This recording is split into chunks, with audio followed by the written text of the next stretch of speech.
Explain that the situation had changed. What did he mean by change? Well, he let me know that the case had been elevated into an overreact Tier 1 case, which meant that we had to put it to the top of our list. It also meant we'd be willing to do a bit more aggressive about things. And what impact did that reclassification have on this case? What did it mean? It meant we went to go raid the journalist's house. And so that's what you did? Yes, we went to a judge and got a warrant to search the journalist's house. Okay, so what happened next? Well, we executed the warrant.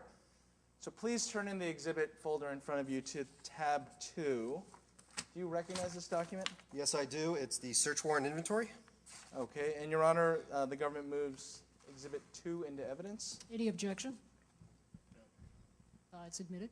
So this is the inventory. What do you mean by that? Well, this is everything that we seized from Mr. Ross, the journalist's location. And because the print is kind of small, just to give the jury a feel for what this is, could you read maybe the first 5 or 10 entries on what you took from the journalist's house? Yes, we seized 1 box of business cards for subject clients, 1 Apple notebook white with power cord, 1 Seagate external 250 gigabyte hard drive, 1 microwave oven.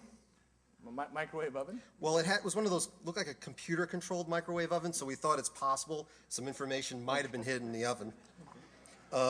We also seized Fido.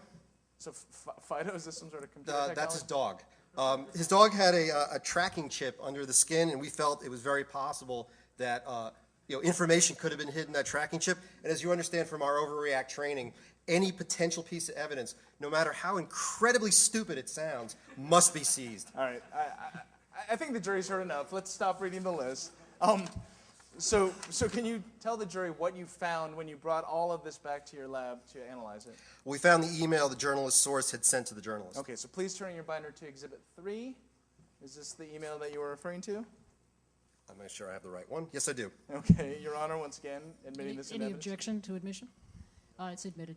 Okay, so this is published once again to the jury, but it's awfully small. Could you please read the entire email to the jury? Sure. From truthseeker at freemail.com, sent Wednesday, February 24th, 2010, 11:27 a.m., to Simon Ross, subject my twit face. Simon, I know you write for the Technology Beat and have been writing some quality work on privacy issues. You're going to love this. Attached are screenshots from Biz Zuckerson's laptop, direct from the source. Screenshots showing an instant messaging conversation exposing Mr. Twitface's plan for the future. And what a scary plan it is. Read the IM first. Then you have to watch the attached video. The video came from Biz's webcam and shows the party mentioned in the IM. You'll recognize a few faces. And finally, the slide deck, which lays out the plan. The world has to know the truth. An anonymous source. So, thank you. In the binder, there's Exhibits 4, 5, and 6. 5 somehow is a animated video that sits inside a binder. So, Your Honor, I'd ask your permission to show Exhibits 4, 5, and 6 to the jury and move them into evidence. Any objection to publication and admission? So, Mr. Stroker, if you would, maybe take control of the bailiff's computer. I don't think he's going to mind. No. So this is Exhibit 4. Could you please explain to the jury what Exhibit 4 is? This was the IM chat attached to the email. It's a chat between Biz Zuckerson and somebody named Sheeta NMRC. And again, this was found on the journalist's computer. This was on the journalist's computer. Okay, and if you could read that IM chat. So Biz Zuckerson says to Sheeta NMRC, yeah, so if you ever need info about anyone, just ask. I have over 500 million emails, pictures, addresses. Sheeta NMRC, what? How'd you manage that one? Biz Zuckerson, I don't know why. They trust me, dumb fucks. Anyway, I'm sorry you're going to miss my evil plot party, Winky. Sheeta NMRC, evil plot party? What's that? Biz Zuckerson, oh, you know, get all of my rich and powerful peeps together, coordinate our plot for world domination. Oprah's got some crazy-ass ideas, I got to say. And Bill Clinton, well, you know him, Winky. But I think my plan is pretty tight. Okay. Thank you. Now, if we will turn to Exhibit 5, which the judge has said we can show the jury. So what is Exhibit 5? So, I'm sorry, Exhibit 5 was an excerpt from the video that was also seized from the journalist's laptop. And can you play the video? Were you able to get this? I was, after much playing around and actually getting the right application loaded, I am able to play this video. All right. How would you load that on the bailiff system? Smoke and mirrors, if I can actually get it to want to come up.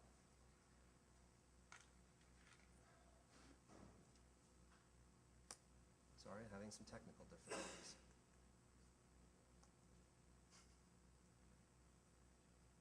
Well, I'd like to show the video, but it seems my laptop locked up.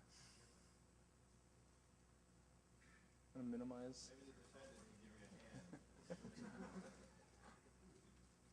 Does anybody here know anything about computers? Hate when that happens. Give me 1 second.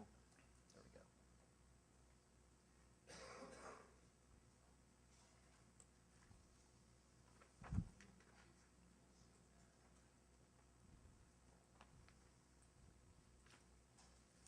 Why don't we come back to the video? Okay, that's fine.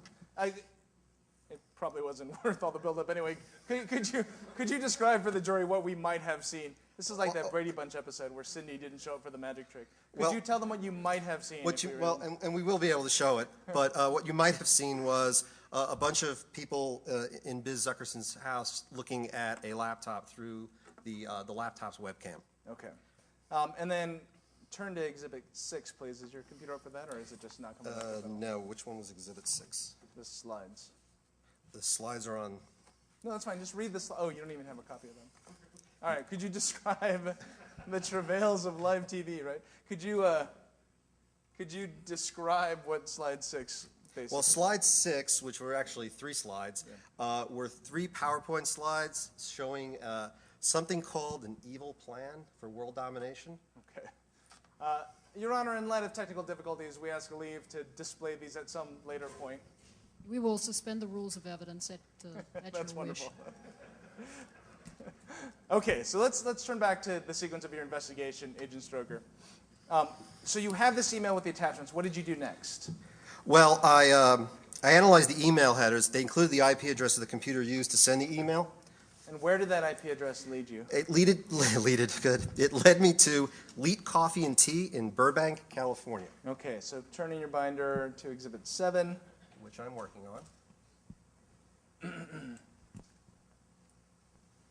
try this again. That was the song and dance part of the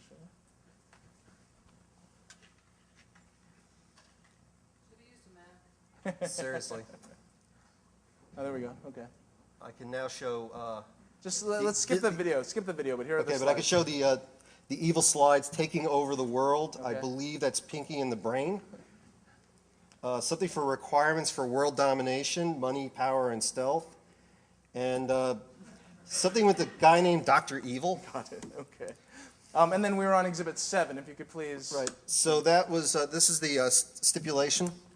I believe that you had worked out with the defense attorney showing we had executed a search warrant on Mr. Gob Bluth of Bluth Industries Internet Access, and he was able to provide us the IP information that led us to the Leet Coffee and Tea in Burbank. Okay. And so this document is what helped you figure out where that IP address originated. That is correct. Okay. And so what did you do next? Well, on February 27th, I visited the cafe. And what happened during your visit? Well, other than getting a very nice cappuccino, it looked like a dead end to me. The cafe didn't keep any logs of the people who used their computer. They also didn't accept credit cards. Guests paid with cash only. And what did you do? Well, I was about to leave when I suddenly noticed surveillance cameras on the wall. So a cafe needed a video surveillance system? I guess they must have read Miss Battaglia's handbook. Gotcha, right. And so what did you do? Well, I was surprised by that, and I explained that, I was surprised by that too. They explained that they had been having some laptop thefts recently, and so that's why they put the video surveillance system in. So did you ask about the video surveillance system? Well, I asked for a copy of the video recorded at the time the email message was sent. The owner was just so happy to help, provided me a burned DVD with the tape of the entire day. Your Honor, we're happy that we didn't have time to take this video because it probably wouldn't work anyway. But I'd like you to look at Exhibit 8 and explain what you're looking at. Well, and I'll show the jury in a second, but this is a still from the video taken that day, the minute after the email was sent. This is exactly how it appeared when I visited. Okay, and what else interested you about the video that we will show the jury? Well, only 2 customers were in the cafe at the time the message was sent. In fact, it was a slow day, and these were the only 2 customers in the cafe the entire day. So, Your Honor, I'd ask leave to publish the photo to the jury. Any objection? Nope. Yes, you may.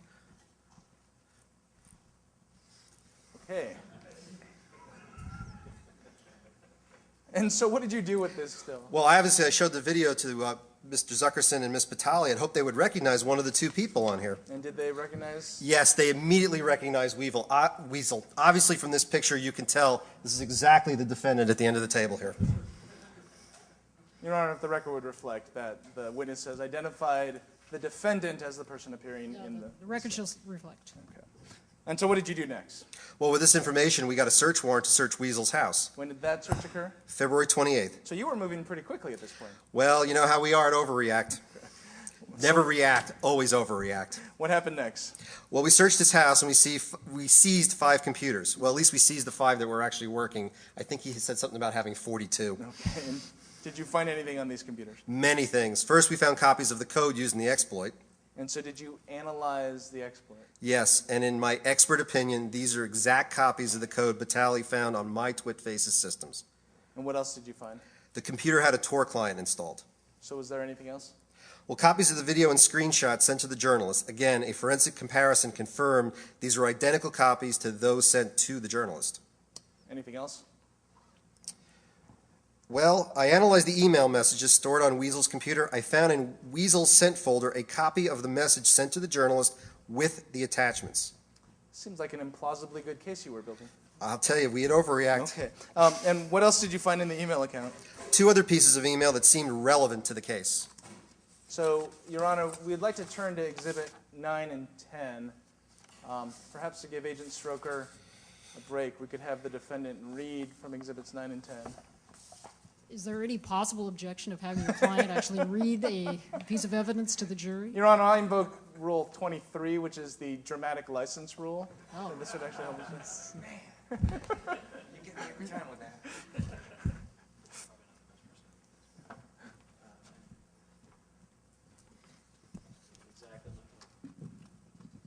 Okay, so you guys hear me? Okay.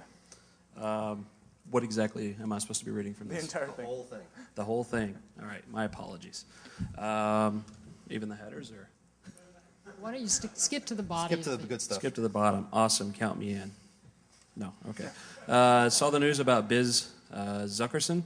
Ouch. I always suspected bad things about his motives, but didn't expect things to be that bad. If you ask me, this will do great things for your membership roles. Enjoy the limelight. Social network privacy is sure to be a big topic of debate now. We'd love to have you. We'd love to have you give us a view of things, especially in light of the My TwitFace fiasco. Can you come talk to Fred 2010? We'll cover all expenses and we'll pay you our usual $5,000 honorarium. John Jones, founder, Fred. And then there's a response email. Okay. John, awesome, count me in. Okay. Weasel. You seemed pained by that. Perhaps I should have the agent read the next email. Would you like that? Or do you want to read the next one? There's another one. Agent Stroker, why don't you read the next one? I'll read it. Okay. From Weasel. Friends, users are up 75%. I continue to be amazed how many people are waking up and realizing the truth. We don't know exactly how many are female MTF users or how they came in from the press coverage, but one thing is for sure, everyone who works on this project owes a debt of gratitude to whoever leaked the horrible truth behind my TwitFace. W. Would you like me to continue reading the rest of those, Mr. Rum? Let me see what else is on here. No, I think that's okay. I think that's enough to get a flavor for that. Again, this will be published.